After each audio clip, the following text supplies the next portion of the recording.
dutange impanuro kugwaruka no kuri abo bose bafise uruhara mu kurera, kwigisha no guteza imbere ugwaruka.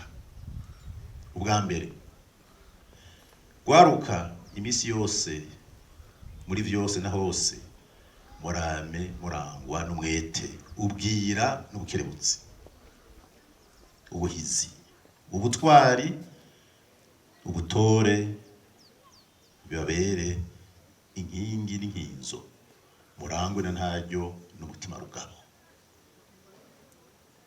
Ibyo byaranze basoko n'abasokuruza. Ubwa kabiri, basokuruza bacu barayamaze ngo ubandwa ni wabanda urugi. Mutegerezwa gufata mu minwe mwebwe nyene kazoza kanyu, mwubahe ababakurira, ariko nimubatinye, mubashikirize ibyifuzo byanyu mufatiye kuri kazoza mwipfuza. Kanatsinda ni mwebwe Burundi bw'ubu na Burundi bw'ejo. Ico mushaka muzoba mugitangura no munsi, kazoza karategurwa. Ubwa gatatu, nimurushize kwitaho ivyigwa n'imyuga, mwijukire amakoperative n'amashirahamwe, muhanahana ivyiyumviro vyubaka kandi musangire imigambi n'ikivi. Nakwiye kujya yicaye ubunebwe tugusezerere, amaboko akore ari menshi, hama kandi iminwa ifungura ibe mike, kuko benshi no munsi bafungura atakoze, kandi mutareka arakora nibafungura cane gusumba abariko barakora, kuko utareka arakora asonza kare cane. Muze muri abana badakora hariya muhira, kuva mu gitondo aguma atemberana isahani, ariko umwana w'umukozi aza kurya hageze abodotse, abadoteze ingorane zikomeye cane. Nicyo gituma twe kubatuza abantu birirwa bicaye ngaho ku marigara atashohereza amaboko, mugabo akajya aramutse hajya mwe n'uwonye atakora ajya ibyori batandatu, aca ateza amapfa mu gihugu n'umuryango. Zirikane waruka na ntaryo k'umutwe umwe utigira inama, kandi ko imiti ikora ikoranye. Vyongeye ngo tubiri tuvurana ubupfu, kandi nyamwigenda ko ntari imirimo henshi. Ubwa kane, abajeje gutunganya inyigisho basabwe kwisunga ibihe tugezemwo. Hari inyigisho zatagiye, bategura inyigisho z'akanovera zizogufasha ugwaruka kwitunganiriza imigambi myiza muri kazoza, ariko batibagiye gushimangira imico, imigenzo n'akaranga vyavyo biranga abarundi kuva kera na rindi, vyo mushinge w'iterambere rirama. Iterambere ryose ryo kwiyumvira gukorwa ridashingiye ku mico, imigenzo n'akaranga by'abarundi byose zocika impfagusa.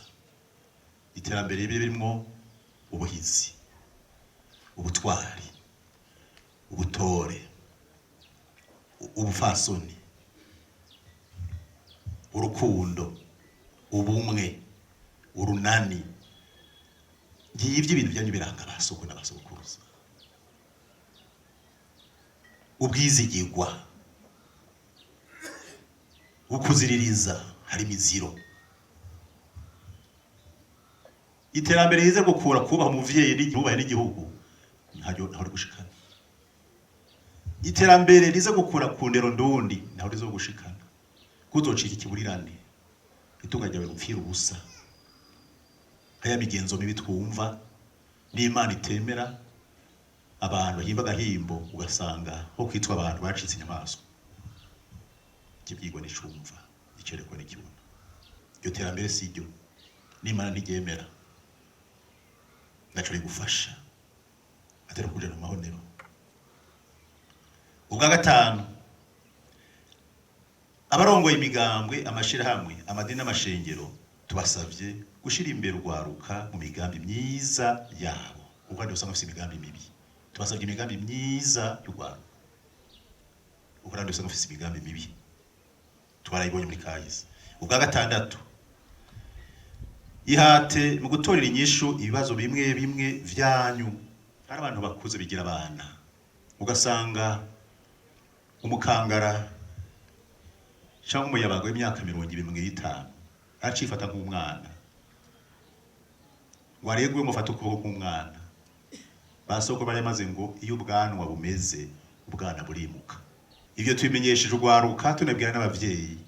Abavyeyi muri kurera abana banyu tambuka zino kuko twarabonye handi mu bihe bigoye usanga umwana w'imyaka 12 atunga urugo na bene wabo.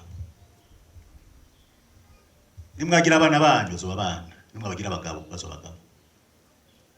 Imutitewe n'imera. Ntagire ugwaruka kwigira sindabibazwa. Muzirikane inyisho twabahaye kandi mwijukire gusiganwa n'iterambere nimusigara inyuma. Nakari basoko bayamaze ngo yisigaye inyuma ihaga inkoni kandi inkoni cyane cyane ku bantu bavyibushe ntaco cyane. Isigaye inyuma yagize ingorane. Yugize konda ugakwitwa inkoni. Benshi murabizi ukuntu bigenda. Nigufarisha ikigo usanga ingorane.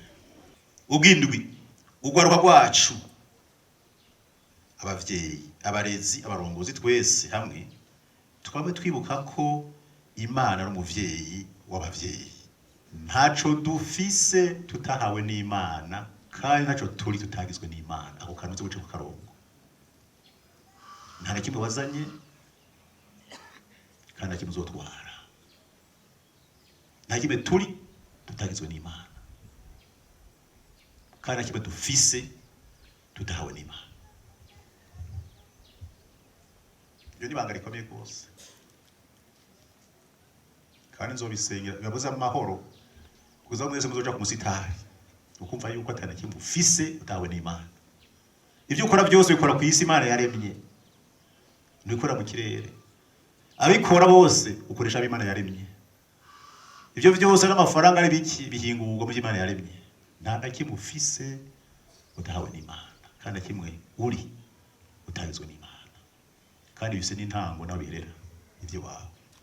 Ni Imana umuvyeyi wo kubaha rero, umuvyeyi w'abavyeyi. Abavyeyi Imana yabera umuvyeyi mukuru. Tuyitura imisi yose muri vyose na hose. Genda iyo Mana mwisabe imurikira ivyiyumviro vyanyu, imvugo n'ibikorwa vyanyu. Nayo iyo Mana nizo batetereza nko gutigeze itetereza abayigetse ko kuva kira narindi. Nta muntu yigeze ku Mana yateterewe. Ariko yishimiye ivyiyumviro vyawe no gutega umutwe kwawe bifisa bigarukira. Ariko yigetse ku Mana yitwararika ivyawe n'ivyo mukorana no atambuka izokwitwara kene byo usize nabuzukuruza. Yego bibandaniriza mu byiza wakoze. Niba akora ibibi bizokurikira busize.